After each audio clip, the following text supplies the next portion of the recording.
During one of the most intense moments in the Bible, an incredible detail often goes unnoticed. 75,000 angels were on standby, ready to intervene. Let's dive into the unforgettable story of Jesus' arrest. And trust me, it's not what you think. Picture this. It's late at night in the Garden of Gethsemane. The air is heavy with tension. Jesus, fully aware of the events about to unfold, spends the night in deep prayer. Suddenly, the peace of the garden is shattered as a group of armed soldiers approaches, ready to arrest him. It's late at night in the Garden of Gethsemane.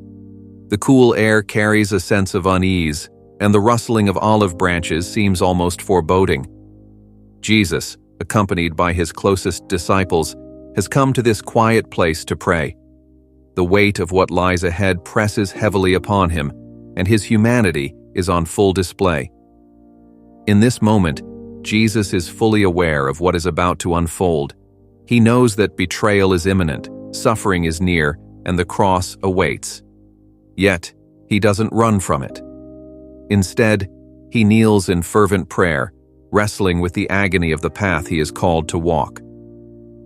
"My soul is overwhelmed with sorrow to the point of death," he tells his disciples, Matthew 26:38.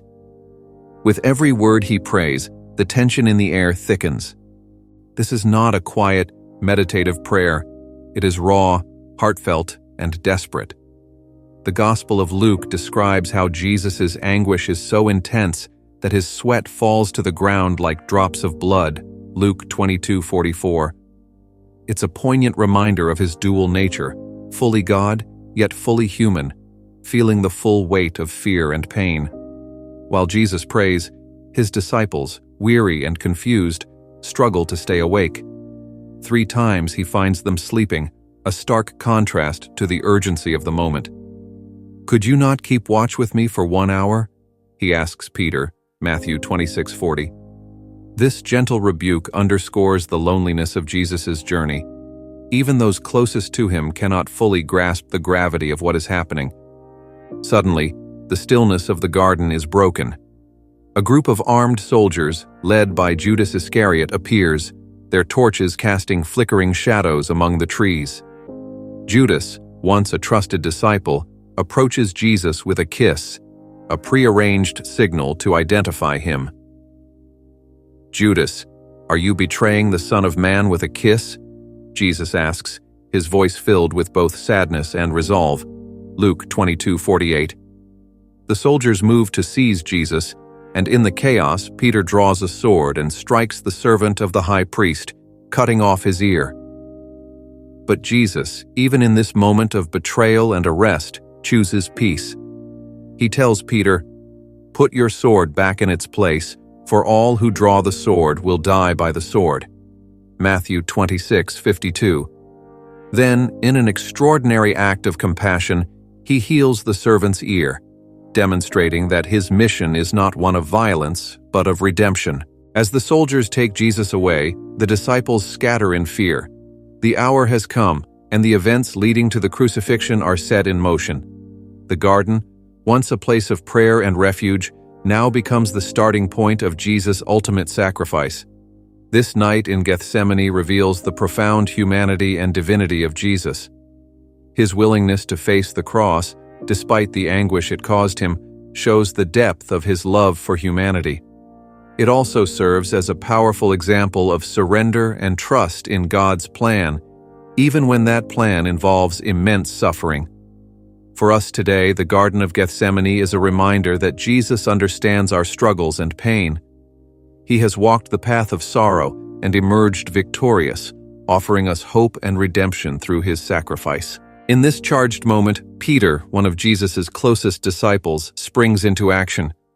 Fueled by loyalty and emotion, he draws his sword and strikes, cutting off the ear of Malchus, the servant of the high priest.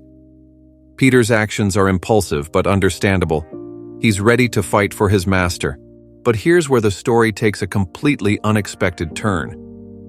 Instead of applauding Peter's bravery or letting the situation escalate, Jesus stops him.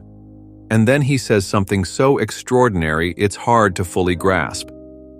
"Do you think I cannot call on my Father, and he will at once put at my disposal more than 12 legions of angels?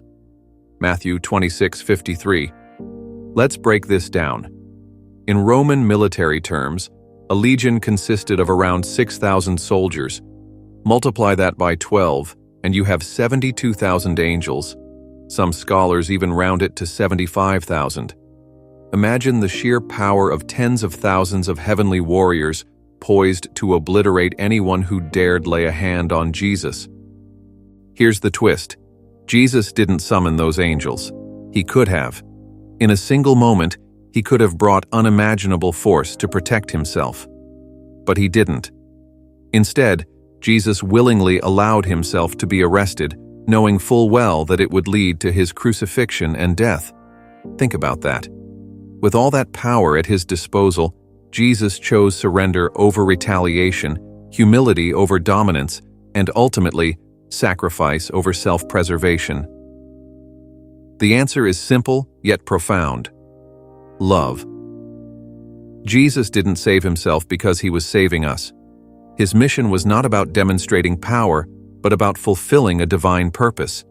His sacrifice made way for the salvation of the world. Now here's the real question.